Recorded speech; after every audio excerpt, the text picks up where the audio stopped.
CLSA की report आई है उसकी इतनी चर्चा क्यों हो रही है?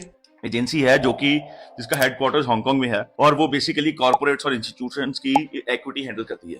और सीएलएस एक बहुत पुरानी एजेंसी है, बेसिकली वो क्रेडिट लियोनिस सिक्योरिटी एजेंसी है और उसका कोई भी स्टेटमेंट अगर आता है तो उसको बहुत गौर से सुना जाता है और उसको कंसीडर किया जाता है markets as far as markets are concern, because CLSA बहुत बड़े क्लाइंट्स के पैसे को हैंडल करती है।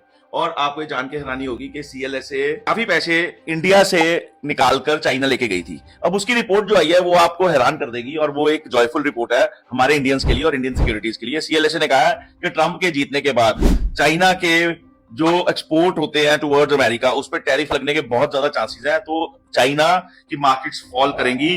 तो उस चीज को देखते हुए उन्होंने इंडियन इक्विटी मार्केट्स पे 20% ओवरवेट कर दिया। मतलब अगर वो पहले 100 रुपए लगाते थे इंडिया में, अब वो कहते हैं हम 120 रुपए इन्वेस्ट करेंगे। और कोई बहुत बड़ी बात नहीं है, अगले 2-4 दिनों में सीएलएसए वहां से पैसा निकाल के चाइना से इंडिया में इन्वेस्ट करना शुरू कर दे। इसीलिए सीएलएसए की इतनी चर्चा हो रही है और ये बहुत पॉजिटिव और बहुत राइट टाइम पे आई है।